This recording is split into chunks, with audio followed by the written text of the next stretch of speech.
प्रणमीय शीर्षाणेमिं गुणरयण विभूषणं महावीरं सम्मत्तरयण निलयं पयडि समुक्कीर्तनं वोच्छम्। परिस्थितियों को थोड़ा खुले दिल से और खुली आंखों से हम देखने समझने का प्रयास करते हैं। देखिए, ऐसी कोई परिस्थिति उत्पन्न हो जाए, हुई भी है, होती रहती है, होती रहेगी, कि जहाँ पर नारी जाति को एकदम हीन माना जाए, हर प्रकार से उसको हल्की दृष्टि से देखा जाए और फिट फॉर नथिंग मानकर, तुच्छ सामग्री मानकर अथवा भोग्य सामग्री मानकर, पैर की जूती मानकर उसको ट्रीट किया जाता है। और माँ बाप भी इल ट्रीट करने लगते हैं और जैसे तैसे थोड़ी उम्र बड़ी हो गई, करा दो शादी, निकाल दो बाहर। तो एक रिवॉल्यूशन होता है जिसमें एक बात उभर कर आती है कि लड़कियों को इन्फीरियर क्यों देखा जा रहा है, उनको एजुकेशन से क्यों दूर रखा जा रहा है। यदि हमको समाज को सुशिक्षित करना हो तो आज की नारी सुशिक्षित चाहिए, तो नारी को भी पुरुष समान शिक्षण आवश्यक है, उसको भी शिक्षण कराओ। तो एक नया टर्म खड़ा होता है हमारे सामने आकर, and that is called coed. Coed वो बहुत बड़ा हवा नहीं था एक्चुअली, उसका इतना ही पर्पस था, लड़कियों को भी पढ़ाया जाए, लड़कों के साथ पढ़ाया जाए, मतलब इतना ही सही सेंस था। साथ मतलब कोई एक क्लास की बात नहीं थी। अब इनको क्यों नहीं पढ़ा रहे हैं? लेकिन जब समस्या दूसरी होने लगती है, एक प्रकार से लैंगिक आकर्षण अपोजिट जेंडर के बीच में पनपने लगता है, हर प्रकार से विकास अवरोध को प्राप्त होता है। और इतिहास इसका साक्षी है, जो जो जीव पर लैंगिक आकर्षण हावी हुआ है, मैं ही भी राजा, मैं ही भी चपरासी, मैं ही भी एनी सॉर्ट ऑफ, जो भी संभलता हो, वो ढंग से अपना काम कर ही नहीं सकेगा, उसका उपयोग पूरा वहां पर बढ़ जाएगा। तो फिर से एक ध्वनि निकलती है रिवॉल्यूशन के नाम पर, और वो कहती है नहीं, वो लड़की का कैबिन अलग, लड़के का अलग, अलग अलग सब होने दो, भोजनशाला अलग, सब अलग, लेडीज की लाइन वो और जेंट्स की लाइन ये, लेडीज की बोगी अलग, जेंट्स की बोगी अलग, वो टाइम फिर खड़ा होता है। अब समझ को थोड़ा सा स्टडी करो, ये मैं कह रहा हूं। एक केस ये हुई, अभी थोड़ा सा हम विचार करते हैं ड्रेस मटेरियल के बारे में। पहले कभी ट्रेंड ये थी कि महिलाओं को यहां तक लेना पड़ता था, घूंघट बिल्कुल यहां तक, और मुश्किल है कि वो कब वो खोले और देखे कोई भी चीज, उसका जीवन पूरा घूंघट में निकल जाता था। मतलब यूं कहो कि उसको कुछ तकलीफ हो जाए बीच बाजार में कभी, शादी के 25 साल बाद भी, तो ससुर ये नहीं पहचान पाए कि ये अपनी बहू है और उसके साथ ये तकलीफ हो रही है। तो वो एक जमाना था। तो फिर ये कहना पड़ा कि भैया क्या तकलीफ है? नहीं, वो विकृति का मूल स्रोत ये महिला है, क्योंकि उसकी शरीर की संरचना ऐसी क्रिटिकल टिपिकल है कि न चाहते हुए भी दूसरों पर वो इन्फ्लुएंस करती है, अट्रैक्ट करती है। भैया अभी इसके लिए वो क्या करे? इसके लिए उसको बंधन में क्यों डाला जा रहा है? तो एक काम तुम करो, तुमको तकलीफ हो रही तो तुम बुरखे पहना करो, तुमको तकलीफ तुमको है ना, जिनकी नजर में खोटे वो करे ना ऐसा। तो एक रिवॉल्यूशन के नाम पर एक कंसेप्ट खड़ा होता है जो हर प्रकार से दावा करने लगता है कि मत छेड़छाड़ करो महिलाओं को, अपने विकार को संभालो, क्योंकि वेशभूषा से कुछ नहीं होता। लेकिन फिर उससे एक नई तकलीफ खड़ी होती है और एक नया रिवॉल्यूशन होता है, जिससे वो उतर आते कुछ नहीं, अब ड्रेस मटेरियल का कोई कुछ नहीं, फिर एकदम अदनंगे कपड़े जिसको देखकर एकदम शेम फील हो। तो फिर एक आवाज खड़ी होती है, इनसिक्योरिटी हर प्रकार से बढ़ने लगती है, फिर वो फिर एक रिवॉल्यूशन की मांग करती है ना, अगेन उसको फिर हिस्ट्री रिपीट्स, फिर उसको बुरखे में आना पड़ता है। मैं तो आपको थोड़ा सा समाज का ज्ञान करा रहा हूं, ये पद्धतियां कैसी होती है। फिर मैं गोत्र का आपको बताना है, मैं थोड़ा सोचता हूं कैसे पुटअप हो जाए ये बात। देखो, पुरुष और नारी का जीवन ब्रह्मचर्य से रहे तो बहुत ही अच्छा है, बहुत ही अच्छा है। हर एक के बस की नहीं होती है ये। ब्रह्मचर्य कोई खेल खिलौना नहीं है। जगत पूज्य जितना है उतना मेहनत का काम है।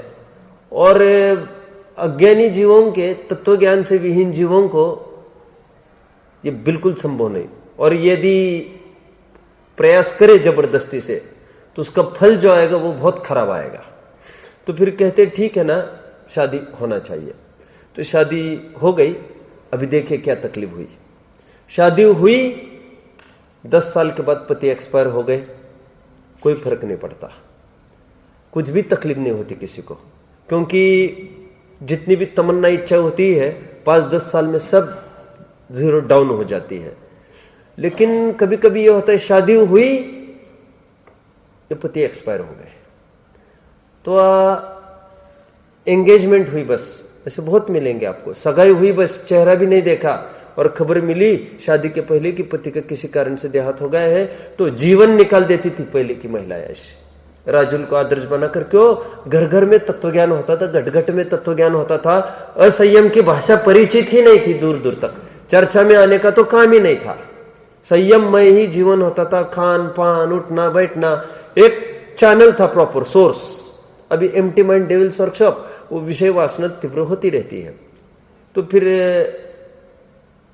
एक रिवॉल्यूशनरी लोगों ने एक रिवॉल्यूशन की मांग करी, जिसमें बात यह आई उभर कर कि भैया लड़की का तो अभी कुछ ही नहीं देखा था उसने, अभी क्या है, उसकी शादी करा दो दूसरे तुम।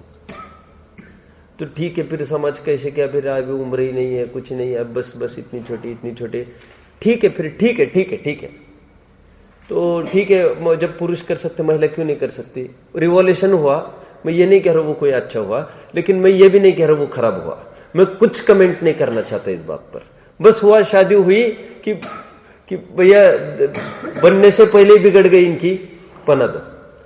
अब फिर एक तकलीफ खड़ी होती है कि भाई जब पुरुष कर सकते महिला क्यों नहीं कर सकती, इसलिए महिलाओं को करा दिया। सेकंड एक नई तकलीफ खड़ी होती, फिर शादी हो गई, मुझे नहीं रहना, मैं जाती हूं।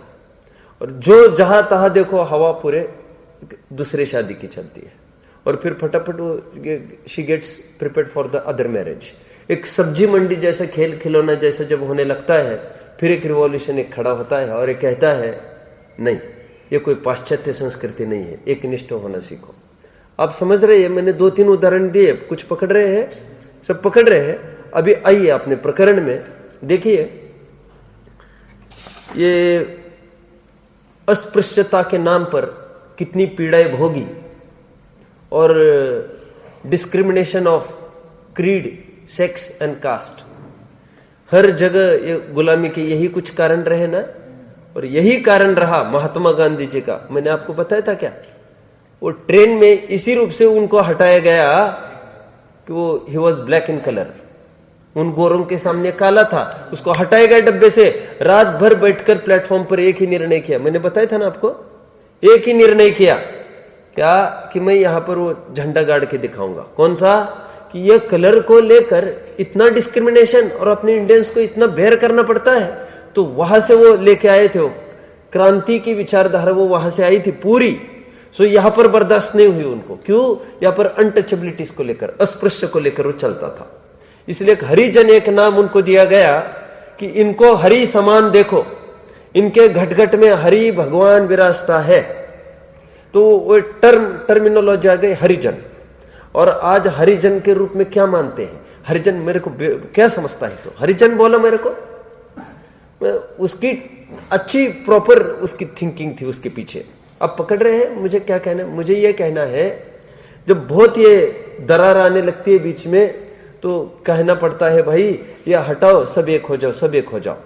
और फिर आश्रम खोले जाते, उसमें सब मिल बांट कर सब करना पड़ता है। लेकिन फिर उससे एक नई तकलीफ होती है। क्या तकलीफ होती है? उनके बीच में रहकर फिर वैसी आदतें वगैरह, गाली गलौच। मैंने यहाँ पर कहा था कि दोपहर की क्लास में कहा था ये कि पत्रकार की कलम से, उसमें उन्होंने जो लिया कि, कहाँ पर कहा था मैंने आपको? कहा था मैंने ये जो रिजर्व कोटा के जो अभी लेने लग गए ना बैकवर्ड क्लास को जॉब्स के रूप में, वो तो this is just an approach, और क्या कहना चाहिए, एक हल्का सा प्रयास है गवर्नमेंट का कि उनको अपने समान लाकर खड़ा करने का। ठीक है, लेकिन उन्होंने एक प्रॉपर जो आज कंडीशंस घटित हो रहे, वो एक जन ने उसको उस पर फोकस किया है। प्रॉब्लम्स ये हो रही है आज कि जो 20-20 साल एक्सपीरियंस्ड पर्सन है, ओपन कैटेगरी वाला, और जो वास्तव में ज्ञानी है, उसके ऊपर वो बैठेगा अभी। कौन? जो 4 साल में, और वो जो केवल उसको धक्का मार के ऊपर आया है केवल वोट के पीछे, तो एक एक बात में वो पूछता है हल्का, मतलब जूनियर्स को, ये कैसे करना, वो कैसे करना, वो कैसे करना। अच्छा, बोलचाल में भी उसकी गाली गलौज छूटती नहीं है। मुंबई का एक केस का पूरा विवरण है मेरे पास। वहां पर वो कंप्लेन करी, बार बार सीएम तक कंप्लेन करी, सीएम हाथ नहीं डाला इसमें। क्यों? बोले वो अभी हाल उसको हटाए, वो हल्की जात का सब पूरा वोट चले जाएंगे। बोले ये गाली गलौज करता है, हम ऑफिस में कोई नहीं रहेंगे। बोले ये माँ बहन की गाली देता है बड़े बात बात में, इतना बड़ा करियर का। तो आखिर उसको क्या किया, और दुगुनी सैलरी करके, उसको दिमाग विमाग तो कुछ नहीं। और ये सब जगह के प्रॉब्लम्स हो रही है आज सामान के चक्कर में। फिर और विरोध बढ़ रहा है ना, कि ये हमारे माथे पर आकर बैठेगा और उनको कोई विश नहीं करता, कि इसको हम कैसे विश करें। ये 4 साल का अनुभवी, और इसको आता आता कुछ नहीं, एक एक चीज में हमसे पूछता है। रिस्पेक्ट गवर्नमेंट की प्रक्रिया कराने से वो रिस्पेक्ट मिलेगी क्या उनको? रिस्पेक्ट तो ज्ञान से ही मिलेगी ना। तो फिर वो करा के फिर ऐसी जगह उसका ट्रांसफर कराया, मात्र कैबिन में बैठना, काम कुछ नहीं करना, और कोई उसको मिलेगा नहीं, सैलरी तुमको मिलती रहेगी। अभी कोई पब्लिक को भी अवसर नहीं कंप्लेन का, और गाली गलौज करता है। मतलब वो जात, हल्की जात में वो तकलीफ होगी टेरिफिक। तो फिर एक रिवॉल्यूशन खड़ा होगा। किस नाम पर? ज्यादा संपर्क नहीं रखना चाहिए। इसलिए मुझे तो ताज्जुब होता है, एक प्रति मुझे बोले हल्के लोगों की परछाई भी अपने ऊपर नहीं पड़ने देना। परछाई, मैंने कहा ये कौन सी जमाने की बात कर रहे हैं? अपने चरणान्योग के ग्रंथ खोले, शूद्रों ने छुआ हुआ बर्तन, फिर उसको आगे पर तापना, उसको राख से नहीं, मात्र आगे पर और रेड हॉट करके उसको पढ़ो। मूलाचार खोलो, वहां पर लिखा मुनिराज को शूद्र छू जाए, जो आजीवन स्नान व्रत के धारी, उनको दंड स्नान बोला। शूद्रों को छू जाने के केस में, अन्य किसी केस में नहीं बोला। शूद्रों के घर प्रवेश कर जाए अंतराय, मतलब स्पेशली वो कितना बचने की बात करते हैं वे उसको। ठीक है, तो ये अपने अपने परिणाम उस प्रकार हुए बिना रहते नहीं, ये मानना पड़ेगा। और बात बाकी सम्यक तो सब कर सकते हैं। समूह शरण में सम अवसरण, सबको बराबर अवसर है। मुझे अभी आपका भी उत्तर दूंगा। एक अभिज्ञान शकुंतल नाम का एक कालिदास ने लिखा है महाकाव्य, आप सब जानते होंगे। उसका एक प्रसंग कभी मैंने सुनाया होगा आपको। रत्नकरण शावकाचार्य का निशंकितांक पढ़ाते समय, वो युद्ध के लिए, शिकार के लिए निकला है जंगल में। शिकार करते करते एक लड़की पर दृष्टि पड़ी, ये शकुंतला है। शकुंतला पर दृष्टि पड़ी, वो रीझ गया, उसको शादी करने का भाव हुआ। मंत्रियों ने कहा ये व्यास ऋषि की लड़की है, अपना नहीं काम चलेगा यहां। क्यों? शी इज ब्राह्मण, वी आर क्षत्रिय, अपन उनके साथ शादी नहीं करते, वे हल्के। तो फिर उसने कहा कि मेरा दिल इस पर आया है, ये ब्राह्मण नहीं हो सकती। मुझे तो आपको दूसरे एंगल से विचारना नहीं सभी घटनाओं को, अब तो पर्टिकुलर एंगल्स में विचारो सब घटनाओं को। तो फिर छानबीन की, वहां पर गए, वहां तक समझा, तो ये पता चला उससे व्यास से बाद में वास्तव में उसकी लड़की नहीं थी वो। तो फिर पता चला, फिर उसने रहस्य खोला, वो पहले जमाने में होता था, वो मंजूषा में बांधकर वो लड़कियों को बहा देते थे, लड़का को लड़की को, जो भी हो, कर्णों को जैसा किया था। तो रहस्य खुला ये क्षत्रिय, लेकिन इतनी वे ईमानदारी रखते थे, माता पिता का सब लेबल एड्रेस सब रहता था उस पर, ऐसे कभी नहीं बहाते थे। समझ में आता, वो कौन है, क्या है, कुल सब पता रहता था।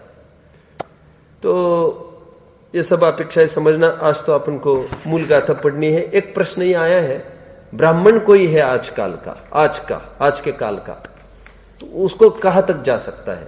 ये हमसे बात छिपी नहीं है कि महावीर के बोलिए, महावीर के बोलो, 1 2 नहीं, 11 के 11 गणधर ब्राह्मण थे। तो इनका प्रश्न ये है, ब्राह्मण से होगा क्या? मेरा उत्तर है नहीं होगा। अब समझो, आज चाल चलन वैसा नहीं लगाना है जैसे प्रीवियस चलता था। पहले तो एक बाप के 4 बेटे रहते थे, 4 वरना ऐसे चलते थे। आज एक पर्टिकुलर जैन जाति में हो गया है सब। आज यदि होगा तो जैन कुल वालों को ही होगा, ये बात वेरी पक्की है। मांस खाता हो बने बाहर, मैं ये नहीं कह रहा हूं मांस खाते खाते हो जाएगा, लेकिन उसका परिपाक हो जाएगा आगे, क्योंकि उसको फियरिंग सेंस अंदर में पड़ी है, उसके प्रति एक डिसलाइक सेंस है, वो मार्ग पर आने की पूरी संभावना है। और जो हल्की जात वाला से उससे नहीं बनेगा, इवन ब्राह्मण नहीं करेगा ये काम। हाँ, सम्यक तो सबके लिए बिल्कुल खुला है। अभी अपन अपने प्रकरण पर आए। देखिए, एक बार महात्मा गांधी जी ने, देखो महात्मा गांधी जी हरिजनों को उद्धार के लिए इतना काम किया नहीं। इन्होंने अपने ऑटोबायोग्राफी में बोला कि कुसंग कभी नहीं करना। कौन? महात्मा गांधी, जो स्वयं हल्की बस्ती में जाकर बसे थे। उनको कहा था किसी ने कि हल्की बस्ती है ये, आप यहाँ पर नहीं बसो। तो कह रहे हैं, जब हल्कों से कोई बिगड़ सकता है, ये कॉन्फिडेंस की बात होती है, तो मेरे से वे क्यों नहीं सुधर सकते? पर्पसली वहां पर जाकर उनको सुधार के दिखाया। लेकिन वो ही जी ऑटोबायोग्राफी जब लिखने बैठे, वो क्या लिख रहे मालूम? बोलो। और फिर उन्होंने अहमद का नाम डाल दिया बीच में, मुस्लिम को घुसाई दिया, ये कहकर कि मुझे मांस सेवन का, वेश्या सेवन का ये पूरा श्रेय मेरे गुरुजी मिस्टर अहमद। समझ में आता है? नाम लेकर बार बार कि मांस भी इसने मुझे खिलाया, वैश्य सेवन भी मुझे इसने कराया, और एक एक तर्क देकर संगत अच्छी रहनी चाहिए। देखिए, अभी पेज गाथा पढ़ेंगे, 13वीं गाथा है, पेज 40 चलेगा। संतान कमेणा गय जीवाय रणस गोदमिदी सन्ना।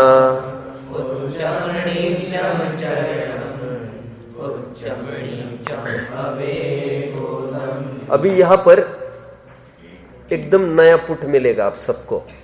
माता पिता वाला प्रकरण अब यहां पर नहीं चलेगा। क्या? पिता झलक जो पुत्र में दिखती, यहां पर वो प्रकरण नहीं चलेगा। जितना बच्चा करते उसके लिए जिम्मेदार माता पिता, ऊपर के फ्लो से आया, ये प्रकरण अभी नहीं चलेगा। देखो, एक कहावत प्रचलित है लोक में, जैसे जिनके नाले नदियां वैसे उनके भरका। ना सुनी है? नहीं सुनी। जैसे जिनकी नाले नदियां वैसे उनके भरका। भरका मतलब होता है गड्ढा।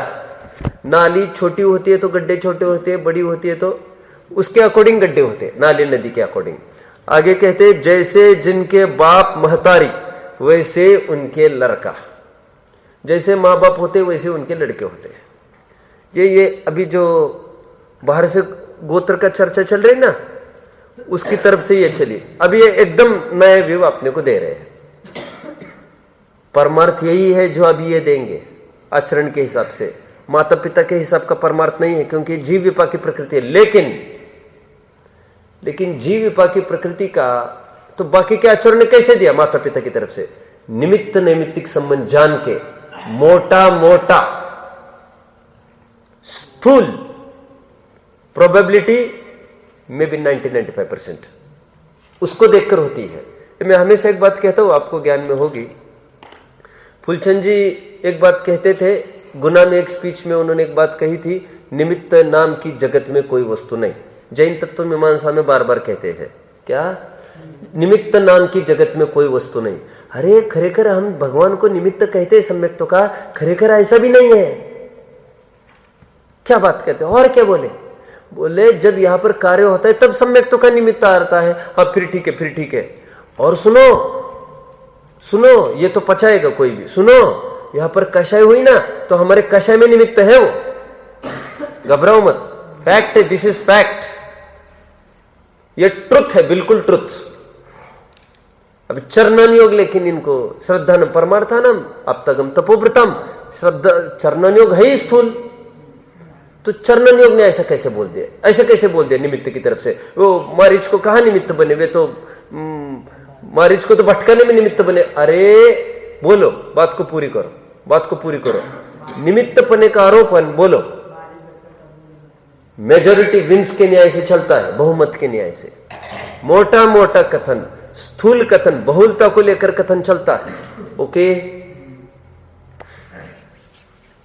और गांधी जी को भी जो कह रहे थे ना, वहां पर मत जाओ उस मोहल्ले में, वो भी मोटे मोटे कथन की तरफ से वे कह रहे थे, वो तो बच निकले, तभी तो आज उनको हम याद करते हैं। वो तो गलती से बच निकले।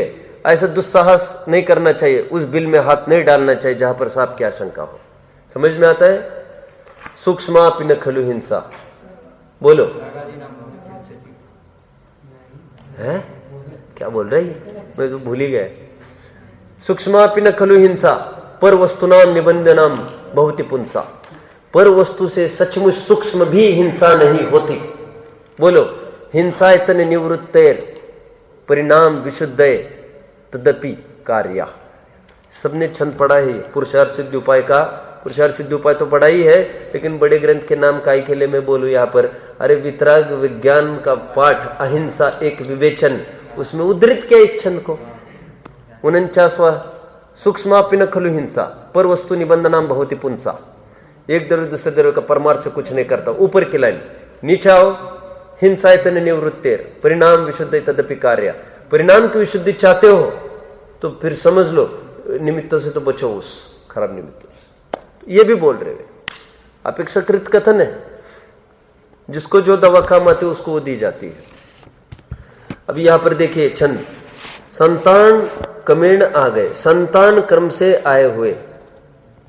जीव आयर्णस गोदमिधि सन्ना, संतान क्रम से आए हुए आचरण को गोत्र यह संज्ञा है। उच्चम नीचम चरणम, उच्चम नीचम हवे गोदम। उच्चाचरण होगा तो उच्च गोत्र कहना, नीचाचरण होगा तो नीच गोत्र कहना। ये पकड़ रहे बात को? टोटली आचरण की तरफ से डाल दिया इन्होंने। ठीक है, क्यों? अब ये लॉजिक इनकी देखो। वे कहते यदि हम माता पिता की तरफ से गोत्र का नक्कीकरण करते हैं, क्या पुजारी जी अब पकड़ रहे मेरी बात को? अरे पकड़ रहे क्या थोड़ी सी? और अब वहां पर मत देखो, वहां का हो गया काम। और समझ में नहीं आ रही हो तो पूछना मुझे। यदि माता पिता के गोत्र से हम गोत्र लगाए तो आपत्ति एक, समूर्छिन जीवों में क्या करेंगे? समूर्छिन जीवों को तो मां बाप होते ही नहीं है। सेकंड, बोलो उपपात जन्म वालों में क्या करेंगे? 3 प्रकार के जन्म होते, सूत्र बोलना। वो तो गर्भ के 3 भेद बताए आपने। 3 प्रकार के गर्भोपपाद जन्म, वो वाला सूत्र। औपपादिक गर्भोपपाद जन्म, वो वाला सूत्र, वो वाला बोलना चाहिए था। क्या 3 जन्म बोले? अब मैं बोला औपपादिक गर्भोपाद जन्म, 3 प्रकार। उसमें मात्र गर्भज वालों को माता पिता है, औपपादिक वालों को और बोलो क्या, औपपादिक वालों को और समूर्छन को कहां से माता पिता ने उनका गोत्र कैसे सेटल नक्की करेंगे? जबकि समूर्छन 1 2 3 दिन इंद्रिय नीच गोत्रिका, देवों को उच्च गोत्रिका। एक प्रॉब्लम ये आ रही है। सेकंड प्रॉब्लम, मनुष्य में भी भोग भूमि में क्या करेंगे? भोग भूमि में क्या करेंगे? वहां पर भी सेटल नहीं होगा प्रॉपर। यहां पर भी कर्म भूमि में गोत्रों की व्यवस्था मात्र इसी कर्म भूमि में इसी हुंडा सर्पिणी काल में होती है। विदेह क्षेत्र में ऐसा कभी कुछ नहीं होता, और ना अन्य क्षेत्रों में भी अन्य काल में होता है। तो फिर वहां पर कैसे लगाएंगे गोत्र? ऐसा है विदेह क्षेत्र में ऐसा कोई होता होगा हिंदू मुसलमान कोई ऐसा? अरे जैन तो होता ही होगा। अरे जैन क्या चीज है? जैन मतलब क्या होता है? हिंदू आदि के अगेंस्ट अपन जैन है बोलने लग गए हैं। नहीं तो ऐसा कोई जैन बोलता है क्या? अब पकड़ रहे? तो वो तो सीधी एक ही बात है, जो कषायों को कृष्ण करने की पूज्यता मानता है वो जैन है, और नहीं मानता है वो नॉन जैन, फिर वो हिंदू मुसलमान होने की आवश्यकता नहीं है उसके लिए। इतना ही चलता है वहां पर। ठीक है, कितनी बातें हुई? 4। आगे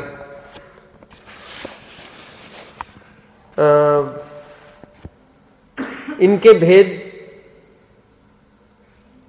197 लाख करोड़ बताए कुल के, और दूसरे अपेक्षा में 199 लाख करोड़ गोत्र के, और वो आज की व्यवस्था के हिसाब से बिल्कुल नहीं जम रहा है। कैसे होगा नक्की? माता पिता से, इसलिए आचरण कुल से आए वाले पूर्व बहु का क्या संतान क्रम से आए वाले आचरण को, और फिर कई सारे गोत्र तो अभी अभी खड़े हुए। मैंने आपने तो दीदी से भी सुना ही होगा बहुत, ये बजाज, ये कैसे बजाज गोत्र बना? कपड़ों का बिजनेस करे सो बजाज। ये दौलत राम जी की ससुराल कौन थी? बजाज का क्या अर्थ होता है मालूम? ये कपड़ों का धंधा करते बजाज। सब लगाओ। शाह कैसे? शाह किसको कहते मालूम? जो साहूकारी का धंधा करते हो शाह। ये टोटली प्रोफेशन को लेकर कितने गोत्र खड़े हुए देखो। वैद्य, सिंघई, कितने प्रोफेशंस को लेकर और कितने ही अपने काम को लेकर। सिंघई क्यों होता है मालूम? पंच कल्याणक कराया, उनको गोत्र ही बन गए सिंघई। अब उनको यही नहीं पता अपने कौन सी पीढ़ी ने पंच कल्याणक कराया, बस वो मजल ले रहे, मार रहे मलाई पूरी प्रसिद्धि की सिंघाई। आज एक पैसा नहीं छोड़ता होगा, सिंघाई बोल रहा है। अब किसने क्या किया होगा? अब पकड़ रहे। ये गोत्र क्षेत्र को लेकर भी होते हैं। आप में से भी बहुत जन होंगे, गोला लारे, गोला पूरब, गुलगुले नहीं, क्या बोल रहे ये? गोलाकोट है, पता है? खनियाधाना के पास गोलाकोट है। कहते हैं वहां पर बहुत बड़ी बस्ती थी पहले। कहते लगभग 35 गांव वहां से वहां पर लगे थे बराबर, सब जैनी, और आज एक जैन नहीं वहां पर। वास्तव में 2-3 घर है पूरे गोलाकोट में, ओनली 2-3, वो भी उनको बसाया है, पेई है वे भी। तो वहां पर जैन थे जो वहां से हटकर दक्षिण की तरफ गए, उनका गोल सिंगाड़े, साउथ मतलब सिख खंड सिंगाड़े। अब अपने किसी ने वो लिटरेचर पढ़ा है गोला पूरब का इतिहास, गोला लारे का इतिहास? नहीं। इतनी मोटी पुस्तकें होती है एक एक गोत्र कैसे तैयार हुए। जो पूरब की तरफ बढ़े गोला पूरब, पश्चिम की तरफ बढ़े गोला लारे, और के जो यत्र तत्र गए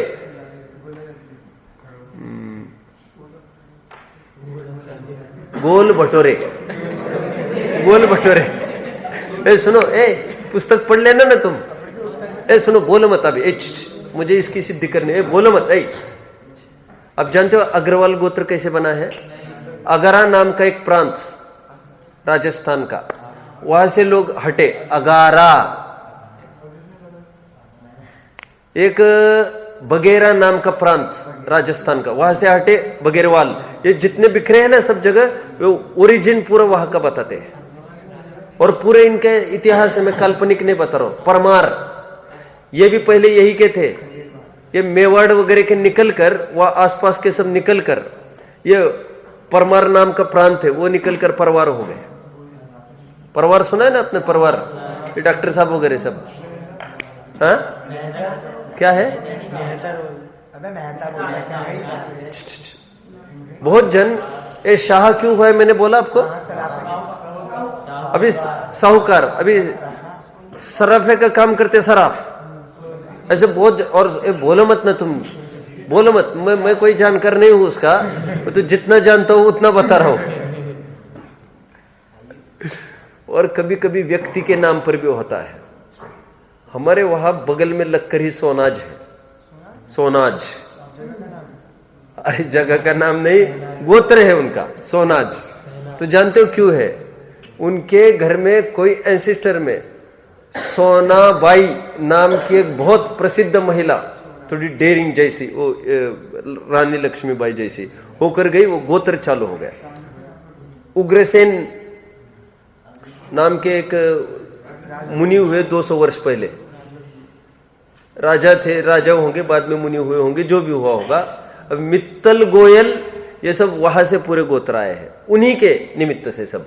ये इसका सबका अपना अपना इतिहास है। मैं ये कहना चाहता हूं, निष्कर्ष, कितने सारे गोत्र अपने सामने सामने खड़े हुए हैं और केवल कुछ वही विरोध से, कुछ कैसे, कुछ क्या, तो इनकी कोई सत्यता ही नहीं है।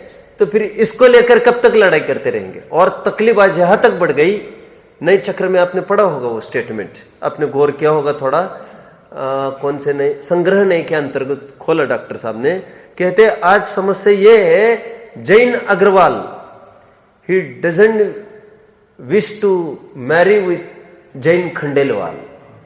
उनको वैष्णव चलेगा लेकिन अग्रवाल चाहिए उनको, अग्रवाल अग्रवाल। अब बोले तुम्हारी कोई तुक है ये अग्रवाल अग्रवाल की? मतलब उसका प्रयोजन ये था गोत्र का, धर्म में आगे बाधा खड़ी ना हो, ये मोटी मोटी बात है, समझ में आता है? फिर प्रश्न को बरकरार आता है, फिर अभी उनके साथ कौन शादी करेगा साहब? वो फिर वो, अरे कोई ऐसा ही गर्जी होगा जिसको वैसे समाज में रिस्पेक्ट नहीं है, वो ले लेगा तो उनका बन जाएगा फिर, और वो ये सोचकर आगे के अपने जनरेशन कुछ ना कुछ लाभ उठाएंगे जैनिज्म के नाम पर। आप पकड़ रहे? नहीं समझ रहे आप? कोई एक लड़की है आज नॉट जैन, तो वो चाहती है जैनिज्म में होना, तो वो पूरी पराकाष्ठा लगाए उसमें, नहीं करे शादी, क्या करे फिर? क्यों? सच्चा जैन है तो कहा जागृत हुआ फिर कोई ऐसा गर्जी लड़का हर प्रकार से अभावग्रस्त होगा, कुछ उसको भी लड़की नहीं मिल रही होगी, आजकल बहुत होते हैं ऐसा, समझ में आता है? वो एक कहानी थी क्या, वो पहले जमाने में नाई जाते थे रिश्ता पक्का करने, फिर वो लेके आए, तो शादी के टाइम में बोलने लग गए, मुक्ति क्या बोलने लग गए वो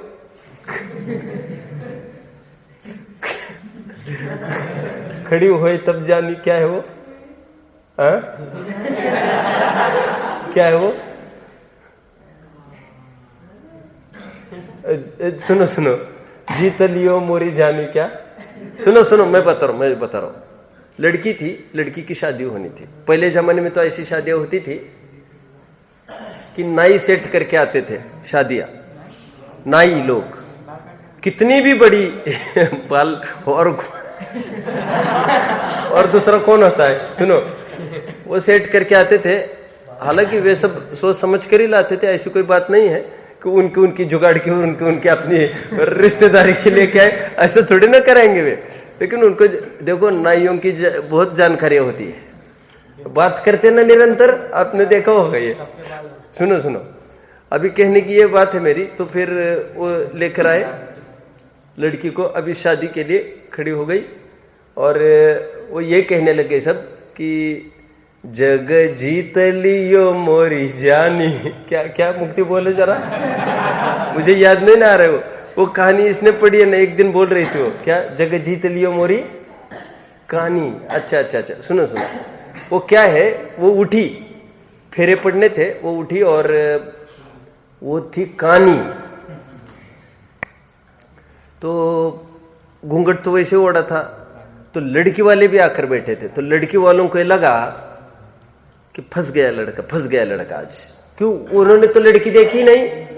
तो लड़की वाले भजन गाने लग गए उनका अपना कोड लैंग्वेज में, जग जीत लियो मोरी कानी, आज तुमने गढ़ जीत लिया है कानी अंधी है वो, तो चकमा दे गए अपन सामने वाले को। तो यहाँ वाले बोले वर ठाड़ो होए तब जानी, नहीं समझे? अरे वो लंगड़ा था।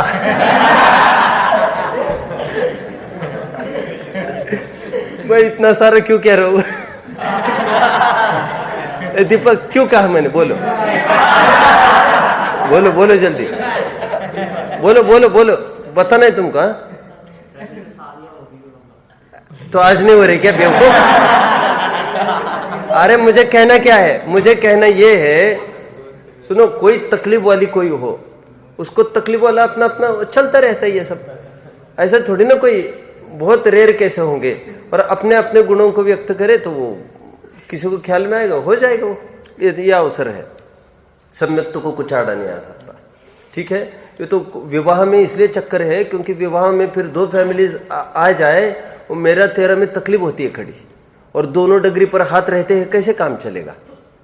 कहते बहुत है जैन में ही करना। एक लड़का है, अब वो 3-4 साल से शादी नहीं कर रहा है। मैं आपको बताऊं, नाम बताने में थोड़ा मुझे संकोच हो रहा है, ना आपके पहचान का भी हो।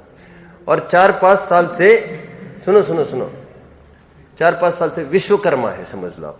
मैं ज्यादा कुछ नहीं बोलता अभी। विश्वकर्मा है, 4-5 साल से शादी नहीं कर रहा है वो। उनको उनके यहाँ के बहुत ऑफर है, बराबर तीनों टाइम प्रवचन चलते तो तीनों टाइम प्रवचन में आता है। अच्छा लड़का बाय नेचर, जॉब भी अच्छा है। वो चाहता है मुझे लड़की जैन समाज में मिले।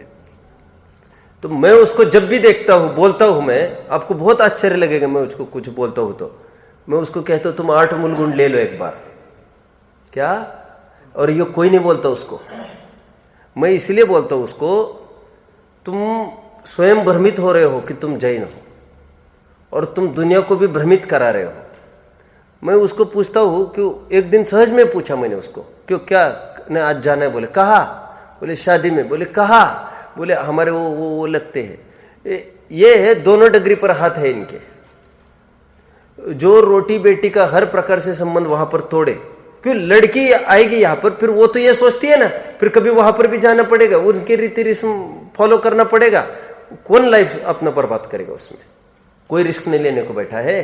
तुम वहां का पूरा छोड़ो। पहले मैंने आपको बताया था, आप अपने को अमेरिका की नेशनलिटी चाहिए, तो ऐसा नहीं है कि वही हमको अमेरिका को बोल दिया साहब दे दो ना हमको नेशनलिटी, ऐसा नहीं कहते। पहले अप्लाई करो, नहीं, पहले तुम यहाँ की नेशनलिटी छोड़ो, और वो लेटर्स चाहिए हमको इंडिया की तरफ से कि he is no more the citizen of India, और the country is not responsible for his any sort of, उसको कुछ भी होता है, ये चाहिए हमको, ये हमारा कैंडिडेट नहीं है। तो फिर तब तो फिर लेंगे ना, तब तो फिर हमारे बॉडी में हम विचार करेंगे। इतना तुम्हारा समर्पण होगा तो आना, दिस इज अमेरिका। तुमको पैसों में खेलना हो तो इतनी जोखिम तुमको मेरे भैया उठानी पड़ेगी। फिर समझ में, वहां पर भूखे मर रहे, हमको सिखा रहे, बोल रहे, यहां पर इतना समर्पण तुमको करना पड़ेगा पहले। वो जो क्वालिटी है, तो उसी प्रकार यहां पर भी तुमको जैन चाहिए, तुमको समर्पण चाहिए तुम्हारे पास। तुम दोनों डिग्री पर, मैंने उसको बोला, मैंने कहा तुम अच्छा नहीं है तुम्हारा, अभी भी जाते हो तुम, अभी भी सब करते हो, फिर अन्य मम्मी की अभी भी इच्छा है, और मम्मी की इच्छा तुम मम्मी से संपर्क भी तुम्हारा बना है, मम्मी की इच्छा भी अपनी जाति में करे, और तुम्हारी इच्छा यहां पर। मैंने कहा लड़की तुमको कोई कैसे देगा? मैं रिश्ते नाते जमाने का काम नहीं करता हूं। मैंने तो उसको झाड़ा बहुत, एक फ्रेंडली अप्रोच में, मतलब ऐसा नहीं, एक्चुअली वो बहुत शंकाएं पूछता है मुझे, अच्छा लड़का है, मैं तो बोलते ही समय बोला, मैंने कहा तुम अच्छी रीति नीति नहीं है तुम्हारे, और तुमको कवारे रहोगे देख लेना। और कवारे मतलब तुम वही करना है तुमको शादी, आखिर तुम छोड़ो ना वहां की, फिर क्या, फिर हुआ तो होगा, नहीं तो नहीं होगा। किच किच में क्यों जीवन लगा रहा है? फिर ससुराल में कोई प्रोग्राम होगा तो जाना ही पड़ेगा तुमको, तो जाने से रहोगे क्या? इंटरकास्ट करेगा, इंटरकास्ट मतलब वो तो उसी जात का करना है उसको, तो उसको जाना पड़ेगा, आना पड़ेगा, वहां के रीति रिवाज, भगवान, फिर सब धूमिल करने की इस पर जाना, तो चलना है आगे। अभी इसलिए राजेश्वरी ते नरकेश्वरी इसलिए बोला जाता है, पॉलिटिशियंस है, उनको सबको सब कार्यक्रमों में जाना है, सबको नमस्कार करना है, उनको समझ में आता है, दिक्कत होती है सब। चलो ठीक है, देखो आगे बढ़ते हैं। पहले जमाने में राजा महाराजा होते थे, एक डिबेट होता था बस राज दरबार में, और जो स्वयं को प्रूव करता था उसको बराबर उसको कर देते थे, और जो भी धर्म क्षेत्र जिसको खड़ा करना खूब पैसे देकर रवाना करते थे उसको। ठीक है तुम्हें चाहिए ले लो, एक वो बात अलग थी। यहाँ पर तो सबको भजना पूजना सब आ ही गया ना, नहीं काम होगा फिर आगे यहाँ पर भी। तो ये प्रकरण अपना हो, आगे की गाथा चलेगी। ये एक प्रकरण और विचारणीय है, एक समंत भद्र स्वामी को याद करे इस प्रसंग में। सम्यक दर्शन संपन्न मपि मातंग देहजम देवा देवर विदुर्भस्म गूढ़ांगारांतरोजसम। मातंग में पैदा हुआ कोई जीव सम्यक्त को प्राप्त करता है तो वो देव है, लेकिन कोई उच्च कुल में जन्मा वाला सम्यक्त को प्राप्त नहीं करता तो निंदनीय है। सम्यक दर्शन संपन्न मपि मातंग देहजम देवा देवर विदुर्भस्म गूढ़ांगारांतरोजसम। ओके। और तो और चरणन योग के ग्रंथ में लिख दिया है छंद। ज्ञान में है ना ये छंद? नहीं ज्ञान में, प्रारंभ में ये सम्यक दर्शनाधिकार में पढ़ लेना। 14वां छंद चलेगा, बड़ा प्यारा छंद चलेगा। आपके पूरे बेसिक कंसेप्ट इसमें क्लियर हो सकते हैं, अभी तक के भी हो सकते हैं। अखाणम अनुभवनम द्वेयणीयम सुहस सादम दुःख स्वरूपमसादम तम वेदयदि दिवेदनीयम। वेदनीय की चर्चा चलेगी। अब देखिए, नाम कर्म की जब भी चर्चा चलती है उदाहरण के रूप में बोला जाता है। किसका उदाहरण दिया जाएगा आगे? आप सब जानते हैं, चित्रकार का। नाम कर्म को आदत ये लगी है कि उसको पुद्गल विपाकी के रूप में ही पुटअप किया जाता है, जबकि सर्वथा चित्रकार ठीक नहीं है। जीव विपाकी प्रकृतियां भी है उसमें। हाँ, तो जीव विपाकी में अपन ऐसा कर सकते, चित्र मतलब अनेक प्रकार के परिणाम। ओके, अभी नेक्स्ट, अभी आगे आओ यहां पर। लेकिन ये जगह जगह टकराट हो रही है। गोत्र कर्म भी है जीव विपाकी प्रकृति, कर्णनियोग की अकाट्य कसौटी और माता पिता की तरफ से लगाई जा रही है। अभी यहां पर भी एक नया झमेला खड़ा होना है। वेदनीय कर्म है जीव विपाकी प्रकृति, और देखना लगाई जाएगी पूरी बाहर से, लगाई जाएगी हमारी तरफ से नहीं, पूरे आचार्यों की तरफ से। आश्चर्य का धक्का तो तब हुआ मुझे जब मैं नया था, समझ लो। ब्रह्मचर्य का तो मुझे तो पहले ज्ञान ही नहीं था, ब्रह्मचर्य नाम की कोई चीज होती है। ये तो शादी के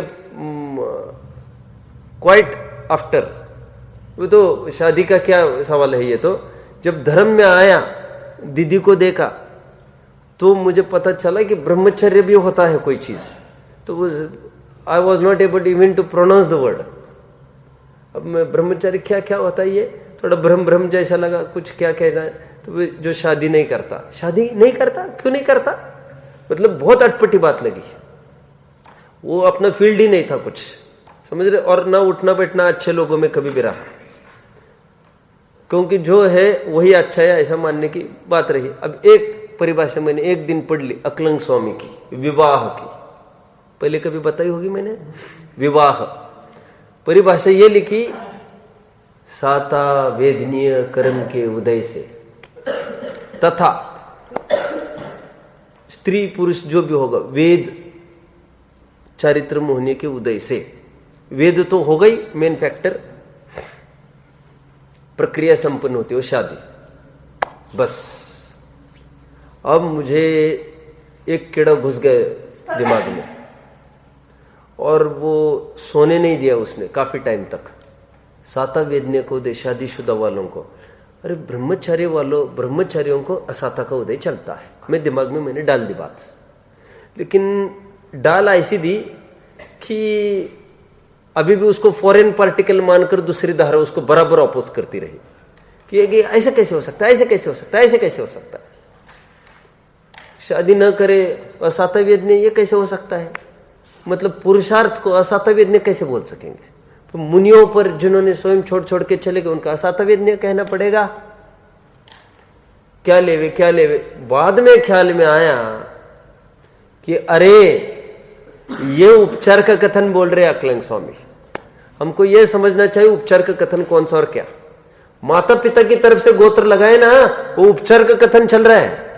90% उसी के आधार मिल रहे, पूरे 99%। एक इसका मिला है बस आधार, अभी आचरण से लगा लेना। वेदनीय का भी अभी ऐसा लगा लेना क्या कि वो अनुकूल प्रतिकूलताओं की तरफ से इनके बहुत सातक उदय। क्या है इनके पास? गाड़ी, बंगला, मोटर आदि आदि। स्थूल कथन है। परमार्थ कथन ये है, ये जीव विपाकी प्रकृति है। और जिनागम में 99% यही कथन है पूरा। तो ऐसा कथन क्यों किया? क्योंकि मोटे मोटे तौर पर है ऐसा ही। कैसा है मैं थोड़ा बताऊं। एक्चुअली व्हाट इज वेदनीय ये समझो पहले। अक्षाणम अनुभवनम, देखिए यहां पर अक्षाणम, अक्ष को अनुभवना। अक्ष, व्हाट इज अक्ष? इंद्रिय। Very nice. जीते अक्ष समाज तुम समर को है, बस। अक्ष इंद्रिय। अक्ष का एक अर्थ आंख भी होता है, अक्ष का एक अर्थ ज्ञान भी होता है। प्रत्यक्ष में तो प्रत्यक्ष, आंख साम व्यवहारिक प्रत्यक्ष, अक्ष ज्ञान पारमार्थिक प्रत्यक्ष। कितने जन ने बात को पकड़ा? अक्ष के कई सारे अर्थ है। आगे बढ़ना है। यहां पर ये कह रहे जो इंद्रियों का अनुभवन, इंद्रियों का अनुभवन मतलब असद्भुत व्यवहारने का कथन पड़ गया।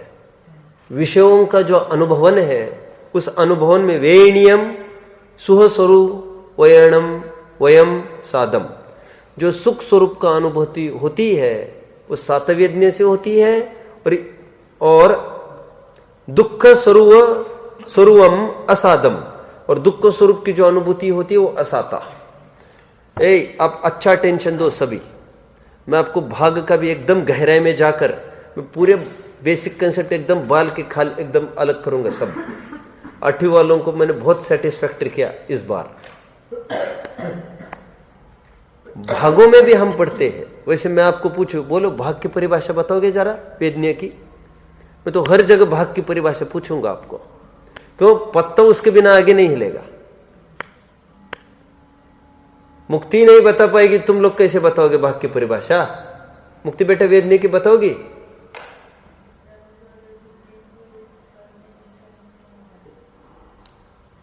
अभी आपको थोड़ा में स्टे ऑर्डर चलेगा, कल मैं आपसे सुनूंगा, ठीक है? मैंने ज्ञानवरण आदि की पूछी थी कि आपको 2-4 दिन पहले, अभी नहीं पूछी। भाग की परिभाषा अरे मैंने बोली होगी भाई, नहीं बोली। भाग की परिभाषाओं को थोड़ा समझने का सब प्रयास करो। मति ज्ञान की परिभाषा भाग की पढ़ने का प्रयास करो।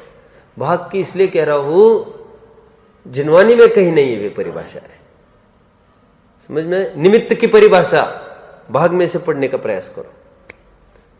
निमित्त पने का आरोप, अनुकूलता का आरोप आता है। ज्ञानवरण की परिभाषा बोलो। जब ज्ञान स्वयं अपना घात करता है तब जिस कर्म का उदय होता है, उपादान की पुट पहले। मति ज्ञान की परिभाषा बोलो। पराश्रय की बुद्धि को छोड़कर, यह परिभाषा नहीं मिलनी आपको कहीं। अनुभव वाला मति ज्ञान। अभी वेदनीय की परिभाषा मैं आपको कल पूछूंगा वहां की, अभी तो मैं इतना कह दो आज। यहां पर यह कहा जा रहा है, जहां पर सुख का वेदन हो वो सातवेद्य, जहां पर दुख का वेदन हो वो असातवेद्य। मतलब इसका सीधा ये हुआ, जो होने में सुख का वेदन हो तब आपके सातक का उदय चल रहा है। झोपड़ी में यदि किसी को सुख का वेदन चल रहा है, उसका सातक का उदय चल रहा है। और बंगले में कोई दुख का वेदन कर रहा है, असातक का उदय उसके चल रहा है। It totally depends on how we feel. Feeling पर डिपेंड है ये, फीलिंग। देखो जो लोग कहते हैं सुख कल्पनाओं में होता है, उनका संकेत इस तरफ आ गया, ठीक है? और मैं एक भाग की परिभाषा कल भी पूछूंगा, आज ही पूछ सकता हूं। जीव की परिभाषा क्या है? जीव अजीव पाठ, भाग 5, भाग 1, बालबोध 1, 1 एट ए टाइम। जिसमें डेयरिंग हो वो हाथ ऊपर करे, बोले। एक जन ने डेयरिंग तो करी कम से कम, अच्छा चलो ठीक है, अप्रिशिएबल। बोलो जीव की परिभाषा क्या आई? अच्छे से बोलो। जो जानता देखता है सो जीव, एक परिभाषा ये आई। जिसमें ज्ञान दर्शन पाया जाए सो जीव, दूसरी परिभाषा। गुण भेद पर्याय भेद, परिभाषा 3। जो सुख दुख का वेदन करता है सो जीव। इस परिभाषा को छाट लो, जो सुख दुख का वेदन करता है सो जीव। इसमें रहस्य की बात क्या है, कोई बताएगा? ये सुख दुख मतलब इंद्रिय सुख दुख की बात ली है इन्होंने यहां पर, और ये दूरवर्ती परिभाषा है। सांसारिक जीवों में घटित हो गई है, वो सभी जीवों में घटित होने वाली नहीं है।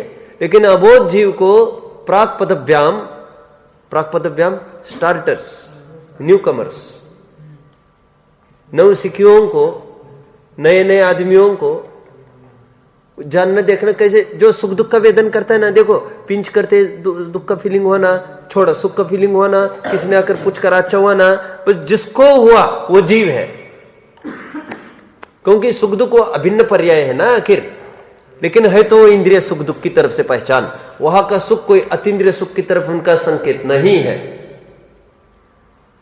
समय आज का हो गया है, कल मैं वेदने की परिभाषा पूछूंगा, इसमें कोरिलेट करके दिखाऊंगा क्या रहस्य है अव्यवादत्व का। मैंने कहा था कि थोड़ा चर्चा करेंगे अपन, कोई बीच में बोला था, वो बोल रहा था कि अनंत सुख, कुछ चर्चा आई थी 2-3 दिन पहले, अनंत सुख की कौन पूछ रहा था, क्या पूछा था आपने? कि हमें लगे कि ये अच्छा है तो हमें पुण्य का उदय होता है, यदि हमें ऐसा नहीं लगे तो वो पुण्य का उदय नहीं होता। नहीं, अनंत सुख संबंधी किसी का प्रश्न था, तो मैंने कहा था अनंत सुख और अव्यवादत्व में संधि करना, ये प्रश्न था। क्या बात थी आपकी?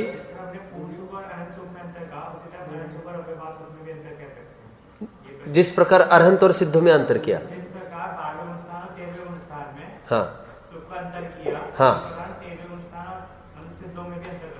हाँ, ये प्रश्न था। तो मैंने कहा तो बारीकी, और फिर मैंने कहा था आगे देखेंगे अपन उसको, थोड़ा अपन कल देखेंगे। ओम।